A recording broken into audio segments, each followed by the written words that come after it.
the entire collection. Still have 500 comics still in storage. So yeah, I keep saying I'm gonna stop. I think I said I was gonna stop when I got to 500. Didn't happen. Maybe 600. I don't know. They are so cheap now on eBay that I find something I want to get and get it to fill a hole. As a kid, I had thousands, and they've been lost. So it's cooler to jump back into the hobby and restore some of those that I lost, especially since they're so inexpensive now.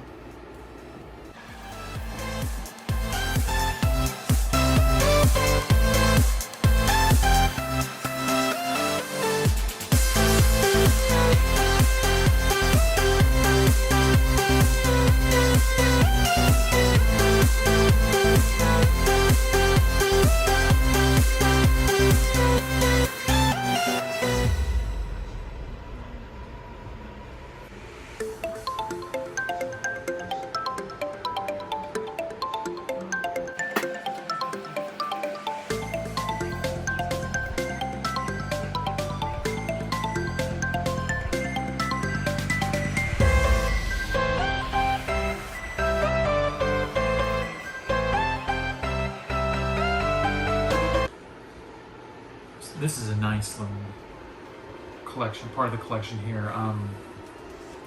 Got some odds and ends. Some of these were bought at Ollie's, and you can buy a 10-pack of comics and just random. Some of this stuff here at the top is, but then I have several issues here of Web of Spider-Man. I believe it was either the first or second Spider-Man comic I ever bought was Web of Spider-Man. First time I ever saw him in his black costume. Growing up watching Spider-Man and His Amazing Friends and reruns of the 60s show, I had in my mind what Spider-Man looked like, but seeing him in that black costume was like a revelation to a 7-year-old boy who loved superheroes. And even though I love Spider-Man's classic red and blue costume, the black and white is probably my favorite. And speaking of alternate costumes, I have Web of Spider-Man 100, which is the first appearance of the spider armor. Very 90s, as you can see. This came out in 93. The foil cover, the huge, giant size 100th issue. You know, that's definitely a product of the 90s. Also here I have the complete run of Zorro from Topps Comics. All 11 issues, including the 0 issue, so it'd actually be 12 issues in total. It was a great series Topps produced. I also have the Zorro versus Dracula that they published. Is not shown here. That one's in storage, but it was a great series. It introduced the character Lady Rawhide, who had her own little following for obvious reasons, as you can see why she was popular back then. But yeah, I got the whole series on eBay. It was another eBay lot, super cheap. I think I paid $10 or $11 for all of the issues.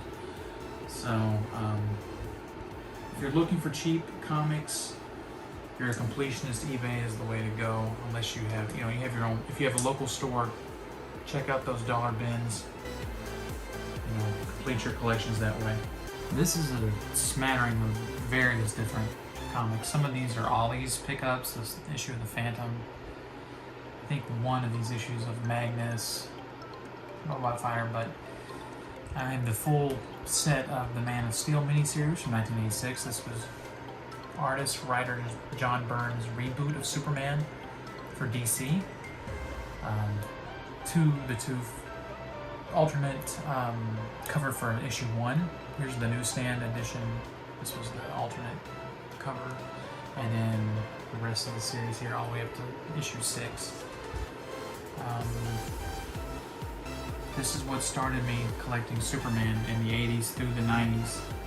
was this miniseries. Also, this, speaking of John Byrne, issue 29 of Marvel Fanfare, drawn, written by John Byrne, featuring the Hulk. It's a great issue, beautiful art. This is another just oddball collection here, but these are the mostly this is Spawn. This is the first few issues of Spawn.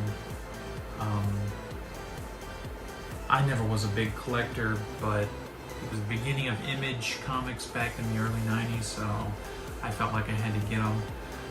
These were actually bought in the eBay lot. The original ones I don't have anymore. Also, this Space Ghost, which I had no idea about, I saw it on Reddit. 1987 Comico with art by Steve Rude, the late great.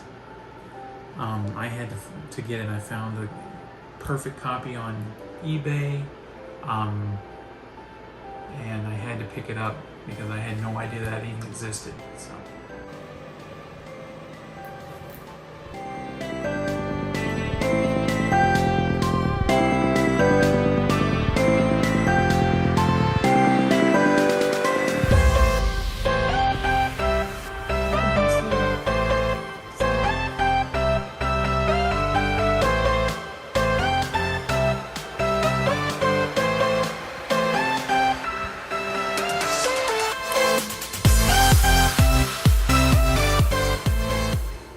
This is a nice little part of the collection. I have all 12 issues of Marvel Squadron Supreme, which was basically just, it was a take on what if the Justice League decided to take over the world. It was an alternate Justice League that each of the characters is an analog for a League member. Really, really good stuff. And also we have some Superman here. We have Superman 400, first issue of Superman and Man of Steel, and first annual. Which one you like the most? My favorite Superman story is here. This is Superman. Oh, the number escapes me. Oh, here it is. 257.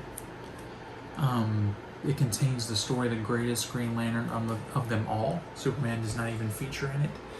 It is the story of the Green Lantern Tomar Ray, whose sector the planet Krypton belonged to. Tomar Ray was retiring from the Green Lantern Corps. He was up for his review before the Guardians of the Universe. He felt he failed to save Krypton and believed it was his greatest failure, but the Guardians reminded him that by not saving Krypton, they helped create Superman. So it was his greatest triumph. He may have failed to save Krypton and create the greatest Green Lantern in Kal-El, but it allowed Kal-El to become Superman, the greatest hero in the galaxy. So, it's not even a Superman story, but it is my favorite story. I first read it in the greatest team-ups of all time, the hardback collection, and found that on eBay for a good price. Had to have it. So definitely, even after all these years, it's my favorite Superman story that doesn't even have Superman in it.